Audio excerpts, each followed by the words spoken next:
Hi everyone, welcome to another board game reactions video. Yes, it's been a long time since I did the first one because I was still trying to and ah whether it was popular with people. I did a reaction to one of Board Gaming Rambling's top keep or cull list videos, and granted, some people took it the wrong way and thought, oh, are you just dissing them? It's like, no, we're really good friends. It's just me commenting on choices like we can all do. I'm sure if they did a reaction video to one of my top 10s, it would be just as, shall we say, fun and frantic, because I'm sure they disagree with a lot of my choices. But I wanted to get a couple more of these out, and recently I just heard that the Golden Geek Awards for 2020 had been announced. So we have got those to talk about. And I thought, well, normally I would do this on a podcast, but I've been asking my Patreons for some more podcast topics to talk about, and there's some good ideas there, and I kind of want to let my podcast deal with those. They're more discussion topics. What do I think of the Golden Geek Awards? Honestly, not a lot really. I don't place a lot of reliance on these awards in the past because their categories have been so weirdly done in the past. Like they're too constrained, and then you get some weird winners of each, and I've commented on ones in the past and I'm just like, what? Seriously? Now I hear the categories have been improved this year, like they've split a few out, so hopefully that will improve things. But even then, I'm kind of thinking, well, who's actually voting on these Golden Geek Awards? It's essentially the die-hard gamers, isn't it? The ones who are not only fans of gaming, but are also on Board Game Geek doing all that stuff. So it's going to be, I would imagine the lighter games aren't going to get as much cop as some of the heavier stuff, but we shall see. I'm just going to go through each category, give my thoughts, and we'll see how things go from there. So let's start off with first one. So I've zoomed into this thing so I can scroll up at there. So if you are the Dante, you're getting extra credit here just by sheer fluke of being the first one in that post. So the best board game app, we got Root, Wingspan, and Cartographers, with the winner being Root. That's actually pretty accurate. I gotta be impressed with that, actually. I mean, I'm not sure about the Cartographers app. I don't think I've tried that one, but the Wingspan one I've definitely played. That's a good one. I've played that on Steam. It's a very good app, very colourful. It teaches you about birds, nice little music background. It's a very nice app, but I gotta admit, even though I'm not the biggest fan of Root the game, I respect it. I just don't think it's all that. I hate the fact that you've got to teach 4 separate games every time you teach it, so it's like, nope, not interested.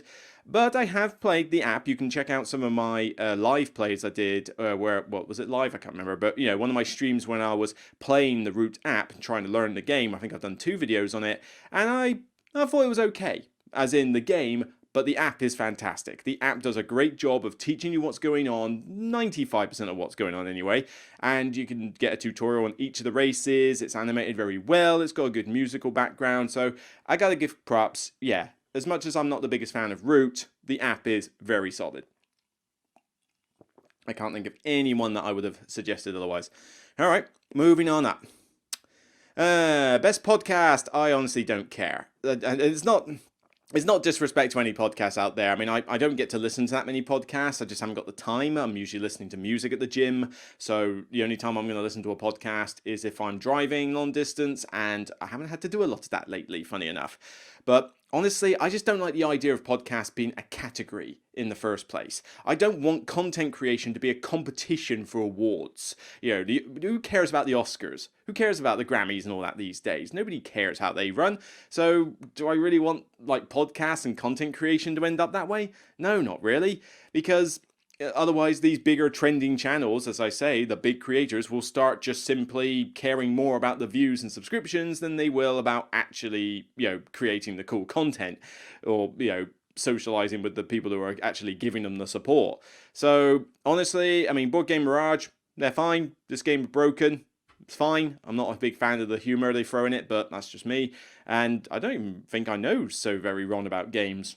They new? I'm not sure. I don't actually know them that well, if at all. The name doesn't ring a bell. So, no, well, congrats for winning. But honestly, like I say, I'm just not fussed about podcasts. I really do not want them to expand this and make best YouTube channel or something like that. Really, don't do that. I don't want this thing to be suddenly go, oh, we got the best YouTube channel, and it's Shut Up and Sit Down and What You Played and Dice Tower and all that. And it's just like, great, make the small channels even more, disproving of themselves, come on. Well, like I say, I don't really care about this category.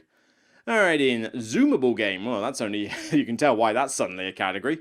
Forgotten Waters, My City, and the Search for Planet X. Forgotten Waters taking the winner. Now that's confusing. That's a little bit confusing. I've not actually played My City, so I couldn't really comment, but I have seen people try it on Zoom and they got it to work. And it's only a two... Can you play it more than 2 players? I'm not sure, but it's a small little game. I'm probably certain you could do that. The Search for Planet X. Could that work over Zoom?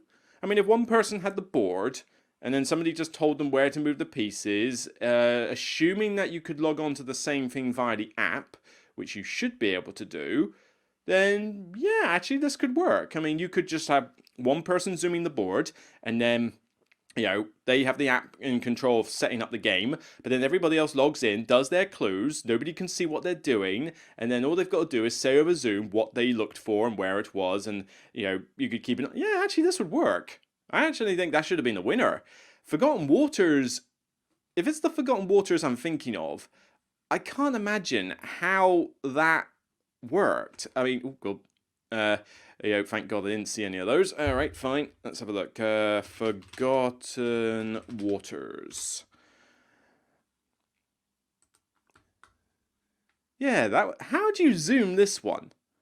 I mean, this is a pretty big Crossroads style game. You're listening to audio stories and that, which is going to sound a bit weird over Zoom, but I don't know how you would do this over Zoom. You got all these pieces, you know, this big book here, all that stuff. How would you zoom this? I mean, people obviously have been doing so, otherwise how would it get the award? But people in the comments, you're going to have to instruct me on this, because I've not played this game. I don't know if I ever will get the chance to, or ever will care about playing it, but it's just one of those games that I just ignored. But honestly, how would this zoom? I need to know. I need to know how this would zoom, so hopefully you guys can fill me in on that one. So, okay, fine, but, well, congrats anyway, but I think the Search for Planet X, from experience of playing that game, would have been a pretty good contender for the win. Alright, Wargame. I don't play Wargame, so I'm not going to really dwell on this category. Imperial Struggle won it, runner-up Undaunted North Africa, and runner-up Versailles 1919. I haven't played Imperial Struggle. That's the two-player version of... That's the two-player mini version of Twilight Struggle, isn't it? Is that what it is? Imperial Struggle? Honestly, I don't play war games, really. It's not my theme. Not anything to do with, like, oh, I don't like war or anything. It's just not particularly interested. So, Imperial Struggle. I haven't heard many people talk about this, though, so I'm kind of surprised that this won. Like, you know, well, they're rank 846. So is that what this is? Oh, no, this has got nothing to do with Twilight Struggle at all. It's just a two-player war game. Okay. I mean, fine. Looks convoluted with this map, but I guess it's popular. So, fair dues. What do I know? But people have been telling me to play Undaunted North Africa or the Undaunted games for ages, and it's just like, look, it's a two-player only game. I'm barely going to get it played. It's not a theme I'm interested in. It's just not... I'll play it. Somebody at a convention or something like that wants to show me how to play Undaunted, and we're going to play 30, 60-minute two-player game. I will gladly play it. I have nothing against it. I'm just not that interested in it. Okay, oh god, here we go. Thematic Game. Oh, well, yeah, of course, as soon as... I mean, this is going to be a repeating theme, so I'll just get out of the way now. Gloomhaven Jaws of the Lion is just Gloomhaven, but slightly easier. That's all it is. It's not like a brand new game, it's still Gloomhaven. People who like Gloomhaven will like Jaws of the Lion and vice versa. There is no in-between, like, oh, I hated Gloomhaven, but suddenly Jaws of the Lion changed everything. No, it's like Brass and Brass Birmingham. Brass Lancashire versus Brass Birmingham, they're the same game, one just added beer. Jaws of the Lion is the same as Gloomhaven, it just took out some of the convolutedness. Whoopee. But great, I bet you there's going to be at least another 5 or 6 categories won by Jaws of the Lion at this rate. Seriously, this gets on my nerves when I see this. It's just basically print money, print money, print money. But runner-up On Mars and runner-up Dune Imperium. I have some questions. I mean, I've already said my piece about Gloomhaven, but On Mars, I mean, it is thematic. I'm not saying it's dry, but there was a lot of really good thematic games out. I mean, we had Lost Ruins of Arnak, that was pretty thematic. Actually saying that 2020 was a bit of a sucky year, I must admit, and it was mostly dry games, so I guess there's not a huge amount of choice out there. But On Mars, I'm not sure I would have put it as like a top 3 contender for thematic game, but fair enough.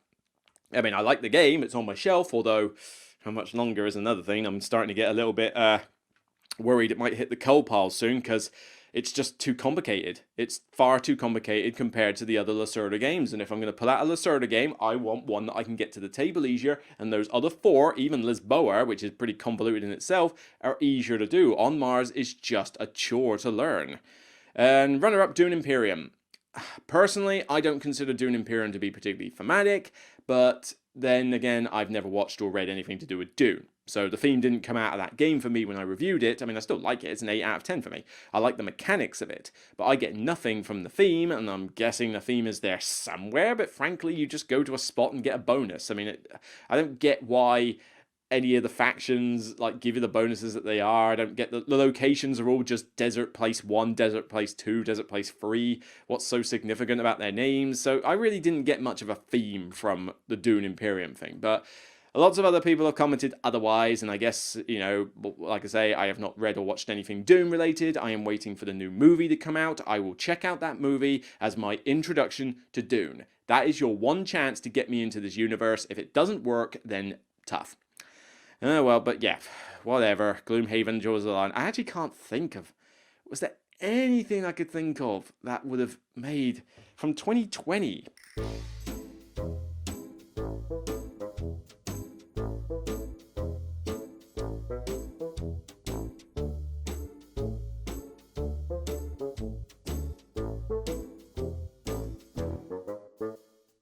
Like I say, the thematic game category usually disappoints me every year when I see this. Alright, let's have a look. Solo game. Winner, Under Falling Skies. Runner-up, Gloomhaven, Jaws of the Lion, of course. And runner-up, Lost Ruins of Arnak. I like the solo mode in Lost Ruins of Arnak, but would I consider it to be the best ever from that year? Like I say, we're not going up against much competition, but I mean... Although I guess Kanban didn't come out until about February 21 for a lot of backers, so maybe it didn't fall into the category. But yeah, I mean, that's hands down. You know, I'm glad Lost Ruins of Arnak became a runner-up. I'm glad Gloomhaven didn't win. Haha. But Under Falling Skies, yeah. I mean, it's on my shelf. It's a perfect 30-minute dice solo game. It does the job. You know, much deserved. I think that definitely should have got it. Okay, fine. Print and play. Now, I don't do a lot of print and plays, so I have not played Rolling Realms. Ticket to Ride Stay at Home. Hang on, I need to have a look at this. Ticket to Ride Stay at Home. What is this? I've never heard of this. Stay at home. What kind of a like what kind of phrase is that? Play as a family show. Yeah. Print and play mat. So designed during the Great Lockdown, Stay at Home is a new version of Ticket to Ride that are scoring points. Blah blah blah by connecting routes between different parts of the house. Okay. Use your components for. Hang on. Let's have a look at this. So socks. And sitting area, kitchen sink, kitchen island, couch, front. So it's literally the same game. All you've done is just change the theme. Okay, fine. You did what you wanted to do for, you know, to keep people entertained during. I mean, to be fair, a lot of effort must have gone into that to come up with all the tickets and stuff like that. But okay, cool, I guess. But frankly, if you're going to play this, aren't you already just playing a normal version of Ticket to Ride? I don't quite see why you had to go to the extent of printing out all of this and then deciding to play it. But okay, fair enough. It was obviously popular.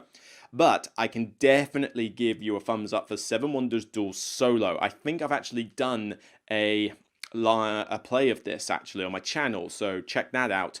But Seven Wonders Duel Solo print and play barely requires you to print out something like about 20 cards. It's so like minute what it needs, and it's such a good system. I mean, Seven Wonders Duel is a problem for me because I love the game, but it's a two-player game. I don't get it played a lot, but now I can play it solo. I can play it whenever I want. It's not that long of a game, but I still get that cool drafting sense and a good like AI, a tough AI to beat. It's a wonderful thing. You basically just alternate turns with an AI that has a card deck that simulates what colors it's going after and which side of the row it goes for, left or right. So it will obviously want to go for red and greens, but then if you're playing against Cleopatra, you might need to go for yellows a lot.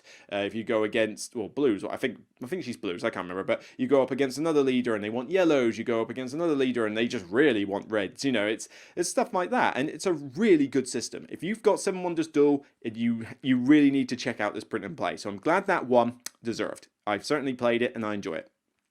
Okay. Oh, great, another good bit. What? No. Hang on a minute. Okay.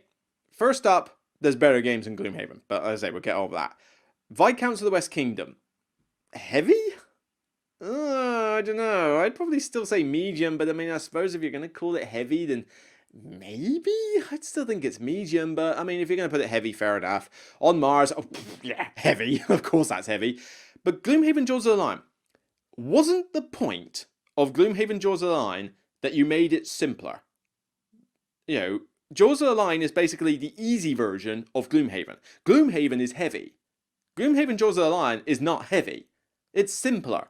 It takes out a lot of the convolutedness and gets you into it. I mean, effectively, it's just a tutorial campaign, so therefore it's essentially the same game as I say, but heavy? No. This is confusing. I bet they just couldn't decide whether to make it medium or heavy and they shoved it into heavy, but no, I don't support that at all. I mean, you know, for starters, I'd rather play Viscounts of the West Kingdom over these other two any day. I mean, Viscounts is fantastic. These other two, well, On Mars is still good, but I just would not play it over Viscounts just because of how hard it is to learn. And yeah, you know me on Gloomhaven, but seriously, heavy game? I have questions. No. But heavy game of the year, so that must mean they've done a medium and a light version then. Well, that's cool. It's about time. Having a game of the year with 20 games and the heavy one always wins is getting a little bit ridiculous. But if they've got this winner for heavy, what on earth have they put in medium and light? Let's find out.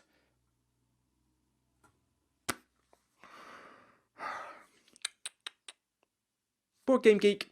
Come here, Board Game Geek. Right, just come here. Come here, Board Game Geek. Right, come here. You are idiots! Hello? Hello, anybody home? You're crying out loud. Here's like, bad Board Game Geek. Bad! Ay.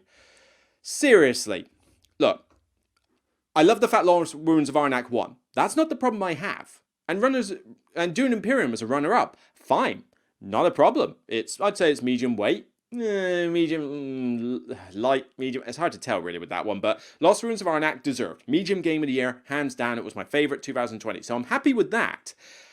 What is this? What is this? Calico. Right, Calico is a fine game. I gave it a 7. Probably maybe by now I'd give it a 6, 7 max. I mean, it's fine. It's a fine game.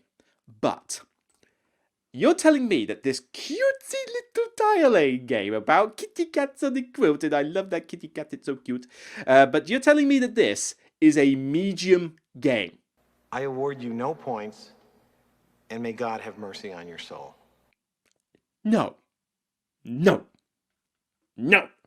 You're telling me that this game of cutesy tokens and kitty cats and getting colour combinations in a push your luck game, because that's what this is, you can try and have a strategy, but it won't work because you're only picking from free tiles, and it's so like chaotic as to which ones appear, you have no way to guess what's going to come up. It's a push your luck game, it's not a strategy game, and it certainly is not a medium weight game. For crying out loud, I could teach this to my parents no problem. This is a light game, easy. Like, how on earth this got categorized as a medium game and no one brought this up is frankly beyond me. I know I did a podcast where I said about gamers underestimating weight. I'm sorry, this is not this is overestimating the weight like crazy. There is no way that this is a medium game. So very disappointed in the fact that it even got considered in this category, because that means it's lost out on its chance to win the light category, which it could have done. I think it could have done nicely, but oh well, like I say,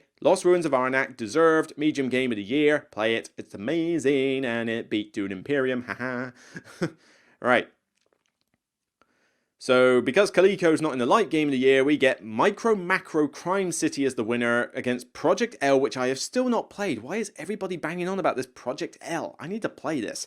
And Santa Monica, which I didn't have much interest in. So I haven't actually played these games. But what is this MicroMacro thing?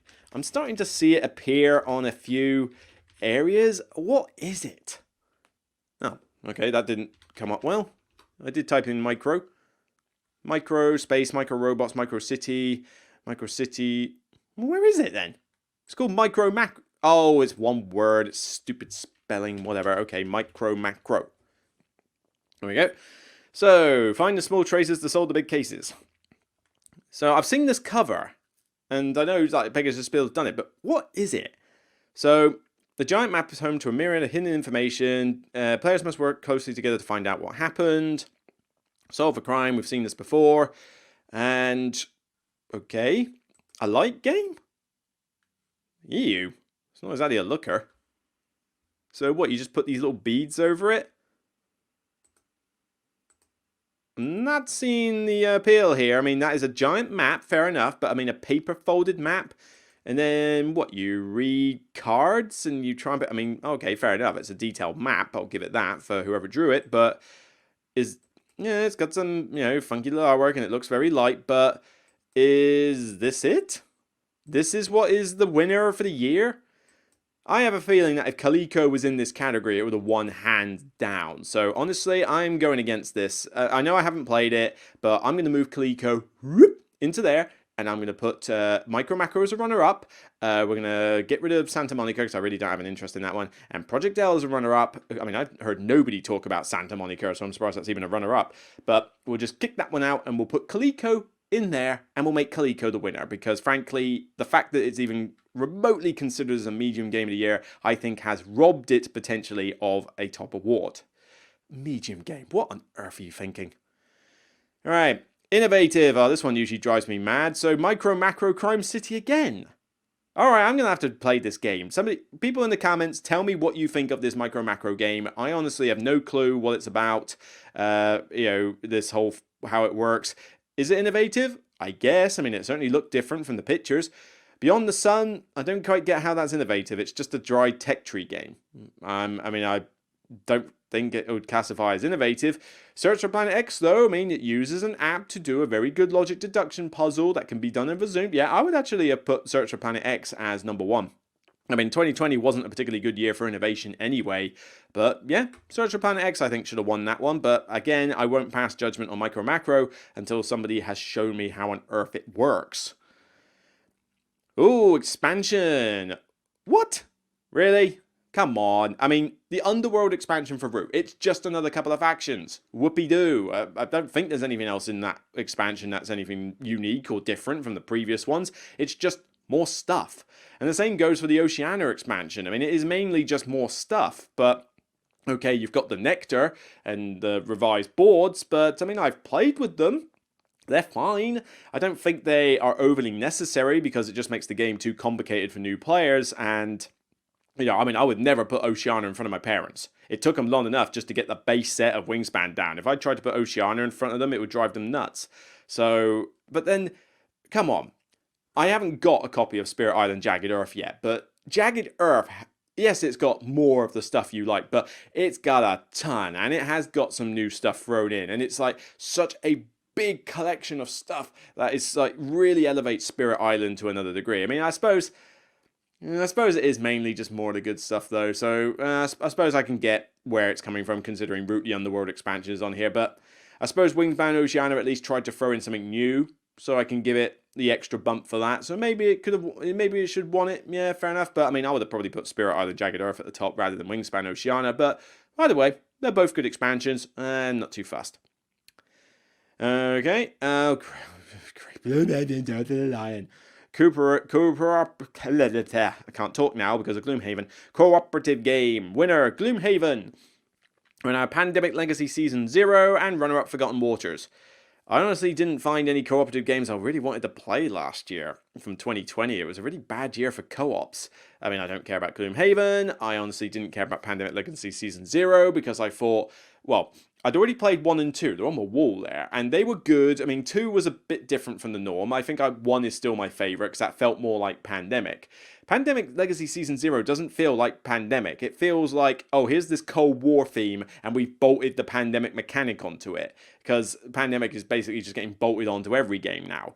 And honestly, I mean, granted, I don't know the plot of it. Obviously, I've not played it, so no spoilers, but the thing that put me off this one mainly is because A, I've already done it twice, so why do I need to do it a third time? I mean, seriously, we don't need I don't need a rule of 3 on this one. But also, Pandemic Legacy Season 0 just looks horrible. Look at this game. I'm sorry, but you want me to play your special game, right? Fine. But you have got to make it look better than this. You know, the cover, fine. But everything else in that picture looks boring and bland. I know it's starting to substitute the Cold War and that, but that is horrible. I mean, I don't want to stare at a board that's just nothing but 2 shades of grey and some red little bits on it. That is so bland looking. You know, even I might enjoy the game lots, I don't know, but I'm not that interested in the Cold War. I mean, the closest thing I watched that's related to the Cold War is James Bond movies, and we know how zany they are, so that's not really a good history lesson for it. But what's people doing here? But honestly, yeah, actually, I don't want to go into too many spoilers, I guess, but, you know, whatever. It doesn't look good on the table. It doesn't have that table presence that's going to draw me in to do this a third time. It's like another campaign. And maybe I'm just getting burnt out on everything being a Pandemic campaign now. I mean, I think Pandemic needs to be put to rest anyway. It's had its time. It's really good. It's a really good popular game. I still have one Pandemic game on my shelf, Iberia. But seriously, we can put it to rest now and stop spamming it over everything just to print money. Not played Forgotten Waters. Wouldn't know, but like I say, I didn't think cooperative games were represented very well last year. So, and of course, the second you can put Gloomhaven into the highlight, it's like, oh yay, we can vote for Gloomhaven again! Yay, let's get the exact same game voted again. Whatever, I digress. Hey, card game. Right. Okay, last time I checked, Dune Imperium was a board game. Yes, it's got cards, but it's a board game. This category usually winds me up as well, because Dune Imperium has a board. You do stuff on the board. The board is fundamental to playing the game. Yes, there's a deck building element, but there's the worker placement element as well. Look, guys. This is point salad, okay? This is a card game. It's just cards, nothing else. Love Letter on the same shelf. That is Love Letter. That is a card game. Even Citadels, you could argue, is a card game because nothing else is on that. You don't use a board or anything. Dune Imperium is not a card game. That is so weak. Come on, did no one think when they... What do BGG do when they come up with these categories? I'm serious. Stupid! You're so stupid! Is there somebody out there? Did nobody in the committee look at that, like, Dune Imperium as a nomination and go, guys, I'm not so sure about this. You know, it's like, seriously, could they just take 2 seconds to think about their categories? They might actually make a decent set of awards, but oh, fine. I mean, it's a good game, but just shouldn't be in this category. Runner-up, Fort. I need to play Fort. Fort sounds like something I would like, but I have not played it. I would like somebody to show me it, because I don't think you can play it solo without some fan-made version. I'm not interested in that. But yeah, somebody could teach me how to play Fort. I'd be very interested. And Oceans, is that a card game? I thought that had a board in it. Maybe I'm wrong. But fair enough. But Dune Imperium, come on. Good game, yes, but it's not a card game. Artwork. On Mars. Well, On Mars has got good artwork. I mean, it is Ian O'Toole, and at least in On Mars you actually have something to draw as opposed to Ride to Rails, which is just shades of green. But On Mars, it does look cool. It is very well drawn, although it is a bit cluttered all over the place with what's going on in it. Calico, very nice artwork. Yes, very nice, pretty kitties and stuff. Yeah, that's definitely worthy. I would have given this to Lost Ruins of Arnak, though. Lost Ruins of Arnak is beautiful. The artwork on the cards is fantastic, but the board is so gorgeous. Yes, it's a big board, but the way it sort of starts off at your camp and then goes off into this sunset picture of the landscape and that, oh, it's so beautiful. I would have given that to Lost Ruins of Arnak any day. On Mars, could have been a decent runner-up, though. Okay. Two-player game, not really going to dwell on this. Again, I have not played Unmatched, I've not played Imperial Struggle, and I've not played Undaunted, but somebody is going to have to teach me Undaunted North Africa for the amount of accolades it's getting. So, like I say, two-player only games just don't tend to see their way to me very often because I don't get to play with just one person a lot. I tend to play with multiple people because I like to socialize. Okie dokie. And that's it. Oh, yeah, because there is no best game of the year because they've already done that. They had that with a light game of the year, medium game of the year, and a heavy game of the year. I'm surprised that those three are halfway down the list and these are all the way up the list. I guess they were... Oh, they were doing it by alphabetical order, was it? Oh, no. H comes before M. I don't know. Whatever. So, yeah. Okay. So, you know, Lost Ruins of Arnak got some good love there. I'm happy about that. Dune Imperium. I like the game fine. I just think it's been miscategorized a bit.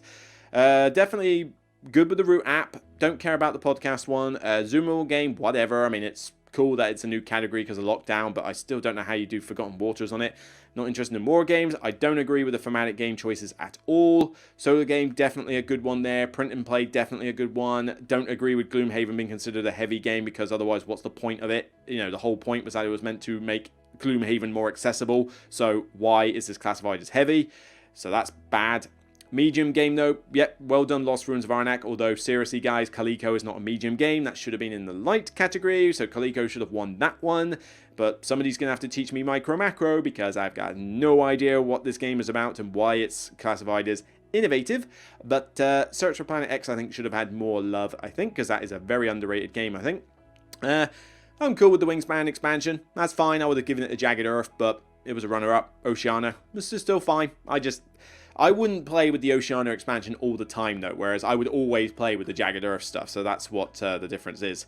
Cooperative game, rubbish. Card game, I would have given it to Fort, because Dune Imperium is not a card game. You know, it's more of a hybrid game, and like I say, if it's a hybrid game, then it's not a card game. I mean, how hard is it to classify card game? Oh, don't go on a rant again. Artwork, I'd have given it to Lost Ruins of Arnak, but On Mars is still done nicely. It's fine, like I say, better than just a train game. And two-player game, I don't know. I mean, Undaunted is certainly getting the praise. Somebody's going to have to teach me this. So, yeah. Oh, well, fine. So that's my reactions. Some we say both positive and ranty negative to the Board Game Awards 2020, Board Game Golden Geek Awards 2020. As I say, I'm not the biggest fan of these awards. I find that their categories, again, yes, they split the Game of the Year one, which I was glad about, but they just do something weird with some of these classifications for games when it comes to their weight. And this is the problem when you've got a website run by diehard gamers, voted on by diehard gamers. That's the sort of problems you will have with these types of awards. I personally think something like even the Dice Tower People's Choice is a little bit skewed, because obviously a lot of proper gamers are going to watch the Dice Tower a lot. But again, you do get some bigger representation of games on there. So it's hard. I mean, the whole board gaming hobby is going to be done by diehard geeks, so it's just, I mean, they don't even put gateway game as a category. I'd like that as a category. You know, which game as a category would you consider gateway level? I mean, they've got the light one, yeah, but I want gateway. I want a gateway category in there.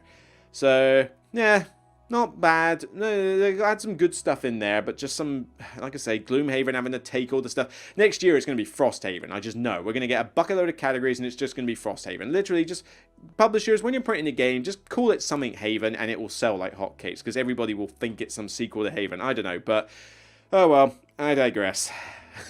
Little bit of a stressful reaction, that one, but hopefully you guys got some enjoyment out of watching me self-destruct there for a second. So take care. I'll see you on the next Broken Meeple video. Don't forget to subscribe to the channel if you like looking at me go nuts when it comes to these videos. Don't forget to hashtag support small creators, and I'll see you on the next Broken Meeple video. Take care.